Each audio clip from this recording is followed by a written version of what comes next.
All right, you guys, good morning to you. Got a question from Matthew, and I would like to hear some of your guys' comments if you wouldn't mind helping this gentleman out.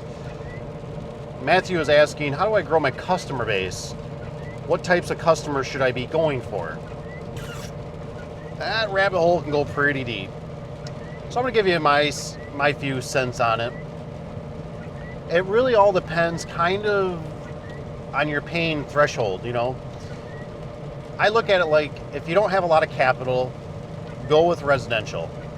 Residential is quick, easy money. Make sure when you're done with the job, you render payment, you get payment, and it's quick turnaround, right? You do the work, you get paid for the work. You're not sitting on stuff for 30, 60, 90 days of money sitting out there. So a little tip was back when I first started, which was like 06. So imagine I started at a pretty bad time, which I think right now is about that time that we're kind of in the 06 again, you know what I mean? And somehow I ended up, for instance, for me, a lot of it was I did a lot of walk-in. At least on commercial.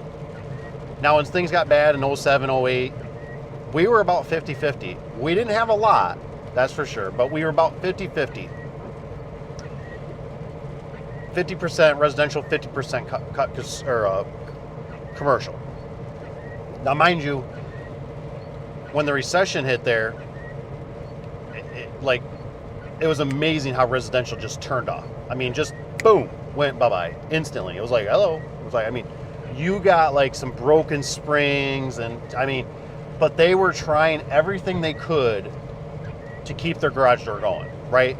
And then when it opened back up, it was amazing because it was like maybe 4 or 5 years later, it seemed like, you know, we're going to these jobs and people are like finally got money and the economy opened back up in a sense.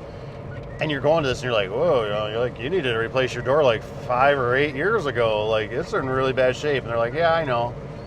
But it was like, the roof was more important than the garage door. I'll let the car sit outside before I'll fix my garage door, you know what I mean?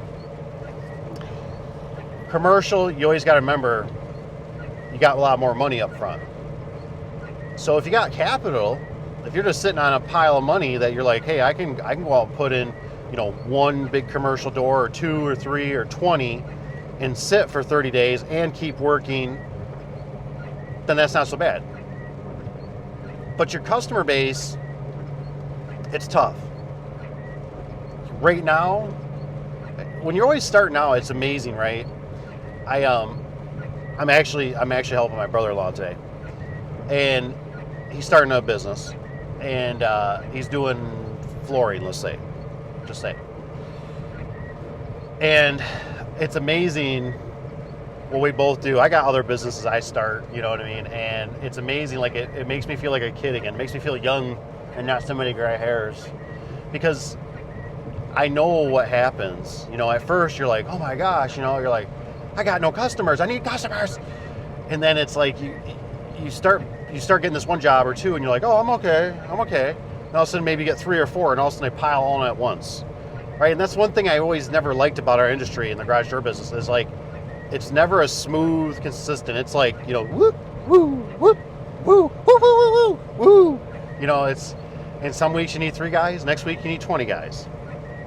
It's really tough to juggle. So, but boy, there's a lot more technology than when I started out. You know, I mean, there's so many things you can do on Marketplace. You can still try to use Craigslist, but we all know it's kind of dead. But you get the one off, you do. And, you know, I still am a big believer. I like the signs when you're out doing the work because I think that stimulates energy. It builds excitement because the neighbors are driving by and everybody likes to stare, right? Oh, what are they doing? Oh, I got to keep up with the Jones. Oh, well, who's doing it? Honey, take a picture of that sign right there. So, bandit signs, whatever, put them out. You know, talk to the customers. Always different ways you can do it. Tell them, say, hey, is it okay if I leave this thing out here for a couple weeks? I'll come back and get it. Or if I, you know, is it okay if, you know, I just leave it and you throw it away? I mean, there's many different ways you can do it. You can say, hey, I'll give you 5% off your door, or, you know, 2% off your door. If you let me put a yard sign out, let me keep it out there for a month. Depending on where they're at. You know, there's all kinds of creative ways to do things. But I'm going to tell you, one thing that's always been a real big thing for me is loyalty. I love loyalty. I love loyal customers, and I will do anything for my loyal customers. But you're going to get a lot of people that I was talking about in the other video about people wasting your time. And so my brother-in-law has actually learned, he's learning that he was told once, and I get this, right? You know, you don't give people prices over the phone. And I used to have a guy at work for me too, right? And he would do the same thing where it was like he wanted to run out there, he figured he could make the sale, blah, blah, blah, blah, blah, right? And there's a point where you can't do that all the time, right? You're better off giving somebody a price over the phone and give them a threshold and say you're going to be in the ballpark of somewhere between $1,000 or $2,000, depending on you know what are you looking for.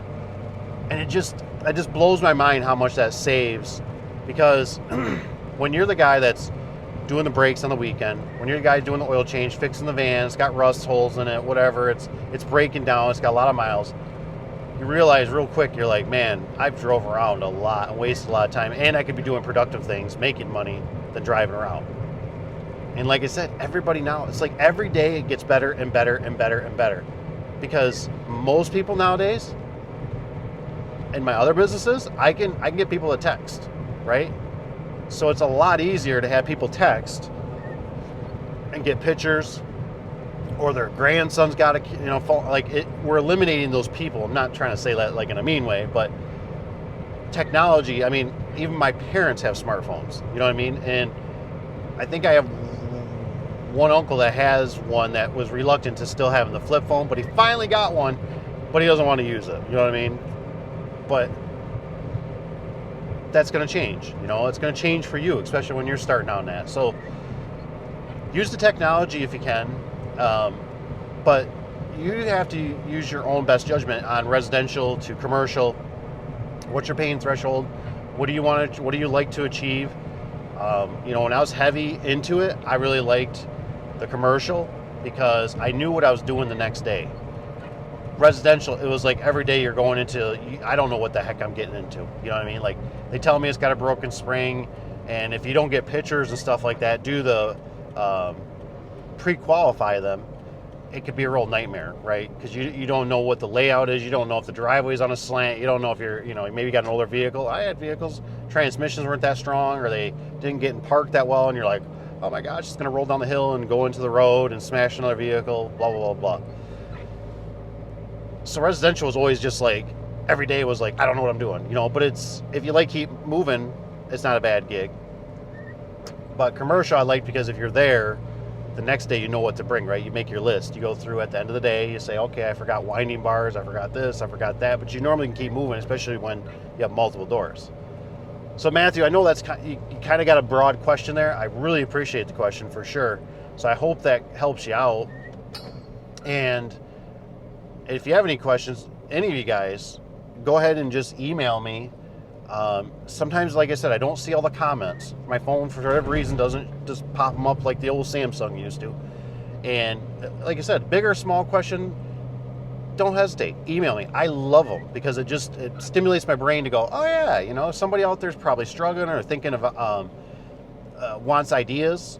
And I got a lot of them because I've done it for, what am I at, like 18 years now? So don't be afraid to ask, but just email me if you can. Don't go through the website and all that jazz, because then the secretary, sometimes it might not make it to me. And I always put my email below, so you can always email me. But if you got anything for Matthew too on building customer base, comment below. I mean, it's a great community. I love having you guys. Love reading the comments. And let's help them out, because I'm only one brain, and this brain ain't the smartest brain, but it does get things done. That's for sure. Determination, baby. So, all right, you guys, I hope you have a wonderful day. We'll see you on the next one. Take care.